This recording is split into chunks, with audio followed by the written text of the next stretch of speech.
नमस्कार, मैं हूं ऋषि भारद्वाज और आप देख रहे हैं लोकतंत्र चेतना न्यूज चैनल। आइए शुरुआत करते हैं आज की कुछ खास खबरों के साथ। होडल की अनाज मंडी में 11 फरवरी को होने वाली कांग्रेस की जन आक्रोश रैली को लेकर कांग्रेस प्रदेश अध्यक्ष उदय भान ने कार्यकर्ता सम्मेलन किया। रैली को लेकर सभी की ड्यूटियां लगाई गई। उदय भान ने कहा कि इस रैली में पूर्व मुख्यमंत्री भूपेंद्र सिंह हुड्डा, राज्यसभा सांसद दीपेंद्र सिंह हुड्डा, कांग्रेस के प्रदेश प्रभारी दीपक बारबारिया के साथ विधायक और पूर्व विधायक इस रैली में हिस्सा लेंगे। उदय भान ने कहा कि इस रैली के माध्यम से भाजपा सरकार की पोल खोली जाएगी। उन्होंने कहा कि हुड्डा ने अपने शासनकाल में प्रदेश में 81.5 किलोमीटर मेट्रो लाइन बिछाई थी, लेकिन भाजपा सरकार ने 9.5 साल में 1 भी इंच मेट्रो लाइन नहीं बिछाई है। हरियाणा में कोई बच्चा आज पैदा होता है तो उस पर लगभग 1,37,000 रुपये का कर्ज लेकर पैदा हो रहा है। होडल में कांग्रेस प्रदेश अध्यक्ष उदय भान ने कहा कि आज भाजपा के शासन में आम व्यक्ति ऑनलाइन कार्यों को लेकर विभिन्न कार्यालयों के चक्कर काटने को मजबूर है। कभी सर्वर डाउन तो कभी कार्यालयों में कर्मचारी और अधिकारी मौजूद नहीं मिलते। एक ओर सरकार भ्रष्टाचार मुक्त शासन का दावा कर रही है तो दूसरी ओर सभी कार्यालयों में जमकर भ्रष्टाचार किया जा रहा है। रिश्वतखोरी लगातार बढ़ती जा रही है। उदय भान शनिवार को अशोका गार्डन में आयोजित कार्यकर्ता सम्मेलन को बतौर मुख्य अतिथि संबोधित कर रहे थे। उन्होंने कहा कि भाजपा की जन विरोधी नीतियों को लेकर आगामी 11 फरवरी को होडल की अनाज मंडी के मैदान में जन आक्रोश रैली का आयोजन किया जाएगा, जिसमें प्रदेश के पूर्व मुख्यमंत्री भूपेंद्र सिंह हुड्डा के अलावा प्रदेश के कई कांग्रेस विधायक और हजारों की संख्या में कार्यकर्ता हिस्सा लेंगे। उदय भान ने कहा कि 1966 में हरियाणा बना था। 2014 तक प्रदेश पर 70,000 करोड़ रुपए का कर्जा था, लेकिन आज भाजपा के 9.5 साल के शासन में प्रदेश पर 4.5 लाख करोड़ का कर्जा हो गया है। आज हरियाणा में पैदा होने वाला प्रत्येक बच्चा 1,37,000 रुपए का कर्जदार है।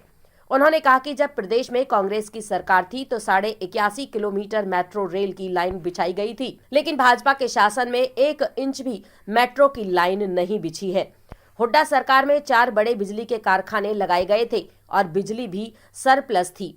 देश में सबसे सस्ती बिजली हरियाणा में थी, लेकिन भाजपा में सत्ता आने के बाद बिजली का एक भी कारखाना नहीं लगाया गया, 1 यूनिट बिजली नहीं बनाई गई। कांग्रेस सरकार में जो 12,000 मेगावाट की क्षमता थी, आज वह मात्र 8,000 मेगावाट रह गई है। प्रदेश में 12 यूनिवर्सिटी बनाई, मेडिकल कॉलेज, रेल लाइन बिछवाई गई, 1600 करोड़ के बिजली बिल माफ किए गए, 2300 करोड़ के किसानों के कोऑपरेटिव के कर्जे माफ किए, विभिन्न निगम के 487 करोड़ रुपए के कर्जे माफ किए, प्रजापति समाज के लिए माटी कला बोर्ड और सैन समाज के लिए केस कला बोर्ड का गठन किया गया, लेकिन भाजपा ने उन्हें भंग कर दिया। कांग्रेस सरकार ने प्रदेश की गरीब जनता को 100 गज के 3,15,000 प्लॉट देने का काम किया, लेकिन भाजपा ने किसी को एक प्लॉट तक नहीं दिया। उन्होंने कहा कि प्रदेश में हुड्डा की कांग्रेस सरकार में 2300 नए स्कूल बनाए, लेकिन भाजपा सरकार ने 4800 स्कूल मर्ज कर दिए और 498 स्कूल बंद कर दिए। आज सरकारी स्कूलों में शिक्षकों का पूरा अभाव है। भाजपा सरकार हर मोर्चे पर विफल रही है। भाजपा सरकार घोटालों की सरकार है। यहाँ कभी माइनिंग घोटाला, शराब, रजिस्ट्री, धान घोटाले के अलावा सभी मंत्री और विधायक तक घोटालों में लिप्त हैं और आम जनता को परेशान करने के लिए पोर्टल की बीमारी लागू कर दी है। जब जरूरत होती है तो पोर्टल बंद रहता है। जब धान, गेहूं, सरसों, मक्का आदि फसलों के समय किसानों को परेशानी उठानी पड़ती थी। इस ऑनलाइन पोर्टल के कारण फसल बेचने वाले किसान से लेकर आम जनता पूरी तरह से त्रस्त हो चुकी है।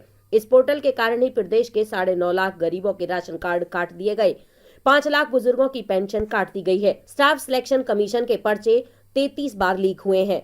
विभागीय अधिकारी करोड़ों रुपए की रिश्वत लेते हुए अपने कार्यालयों में पकड़े जा चुके हैं। कमीशन के चेयरमैन को सस्पेंड होना पड़ा, कर्मचारियों को सस्पेंड होना पड़ा। चपरासी से लेकर के अधिकारी और कर्मचारी की नौकरी के लिए खुली बोली लग रही है। सबकी रेट लिस्ट बनी हुई है, लेकिन उसके बावजूद बेशर्म सरकार बगैर पर्ची और खर्ची की बात करती है। आज प्रदेश में विभिन्न विभागों में 2 लाख पद रिक्त पड़े हुए हैं। सरकार कौशल विकास योजना के तहत युवाओं को कच्ची नौकरी देकर युवाओं को गुमराह कर रही है। उदय भान ने स्थानीय भाजपा विधायक जगदीश नायर पर कटाक्ष करते हुए भ्रष्टाचार का प्रतीक बताते हुए कहा कि झूठ बोलकर लोगों को गुमराह करता है और जरूरत पड़ी तो अपने सिर पर जूती रख लेता है और कहता है कि गलती हो गई। विधायक की कार्यशैली से प्रत्येक वर्ग आक्रोशित है। आज शहर का पुलिस थाना, तहसील, नगर परिषद सहित सभी सरकारी कार्यालय बिके पड़े हैं। क्षेत्र में होने वाले सभी कार्यों में विधायक की पार्टनरशिप है। उन्होंने नगर परिषद को कूड़े का ढेर बनाकर रख दिया है। उन्होंने प्रदेश से भाजपा को उखाड़ने और कांग्रेस की सरकार बनाने में सहयोग देने का आह्वान किया। इस अवसर पर कांग्रेस प्रदेश कार्यकारिणी के सदस्य देवेश कुमार, सुनील मित्तल, टेकचंद, राजवीर रावत, पृथ्वी सिंह, ओम प्रकाश पटवारी, बबली, प्रदेश भूषण बेढ़ा, हेतराम सहित सैकड़ों कार्यकर्ता मौजूद रहे। 11 फरवरी को होडल में जन आक्रोश रैली होने जा रही है। प्रदेश जो हालात चल रहे हैं भाजपा सरकार के, वो आज आम आदमी बहुत दुखी है, इनके कार्यों से बहुत आक्रोशित है। तो वो जन आक्रोश रैली सारे प्रदेश में जगह जगह चल रही है। 11 फरवरी को होडल का समय रखा गया है। उसमें हमारे सभी विधायक, हमारे नेता प्रतिपक्ष चौधरी भूपेंद्र सिंह हुड्डा और हमारे प्रभारी श्री दीपक बाबरिया, वो इस रैली में आ रहे हैं। और जबरदस्त जो जन आक्रोश हो, ये रैली कहाँ पे रखी गई है? ये अनाज मंडी एक्सटेंशन जो बीच की मंडी है वहाँ पर। तो मतलब किस किस मुद्दे को लेकर ये रैली की जा रही है? मुद्दे सारे हैं। जो इस समय गिरती हुई अर्थव्यवस्था है, जो इस समय जो पूरा प्रदेश को कर्ज के जाल में फंसा के रख दिया है, जो यहाँ पर परिवार पहचान पत्र को हथियार बना करके गरीब लोगों के राशन कार्ड काटे गए हैं, बुजुर्गों की पेंशन काटी गई है, इस तरह से 33 बार पर्चे लीक हुए हैं, 2,02,000 पद खाली पड़े हैं। आज जो 48 स्कूल मर्ज किए हैं, 498 स्कूल इन्होंने बंद कर दिए हैं।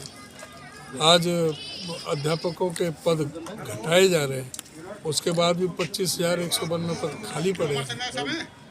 आज पूरी तरह से जो शिक्षा व्यवस्था है, स्वास्थ्य व्यवस्था है, पूरी तरह से तहस-नहस हो गई है। ये सारे मुद्दों को लेकर के कोई मेट्रो लाइन है, सवाए इनके झूठ बोलने के, पहले फरीदाबाद से गुड़गांव के लिए बोल दिया, अब कह रहे हैं कि हम बल्लभगढ़ से पलवल तक मंजूर कर रहे। सवाए झूठ बोलने के एक फूटी कौड़ी इन्होंने बजट में प्रावधान नहीं किया। 7 साल उसमें निकाल दिए, 7 साल हो गए उसको डिक्लेयर, जो इन्होंने वहाँ पर घोषणा करी थी फरीदाबाद से गुड़गांव, वहाँ एक फूटी कौड़ी वहाँ प्रावधान नहीं किया जो 7 साल पहले था, अब यहाँ घोषणा कर दी। तो ये सवाए झूठ के पुलंदों के इनके जो जी होडल विधानसभा क्षेत्र में ये खुद अंदाज लगा सकते हैं कि भाई जब इनकी सरकार बनी थी उसके बाद 5 अप्रैल 2015 की घोषणा है हसनपुर के जमुना पुल की, आज तक हुई। यहाँ पर होडल में जब इन्होंने घोषणा की थी अग्रसेन पार्क के लिए, आज हुई है। बस अड्डे की बात हुई है, कहीं भी जो बस अड्डे हैं बनाने की बात, ना बस अड्डा हुआ, ना पार्क बना, ना पुल बना जो है। और जो काम थे, और इतना बड़ा इसमें घोटाला हुआ जो यहाँ पे जो सती सरोवर पर जो जीर्णोद्धार के नाम से 7 करोड़ रुपए खा गए, मुश्किल से उसमें 2-2.5 करोड़ रुपए लगा। तो क्या आपको लगता है होडल की जनता इसका जवाब देगी आगामी चुनाव में? होडल की जनता, मैं पूरा विश्वास है कि इनको मुंहतोड़ जवाब देगी और इनको ऐसा जवाब देगी कि सबक सिखाएगी।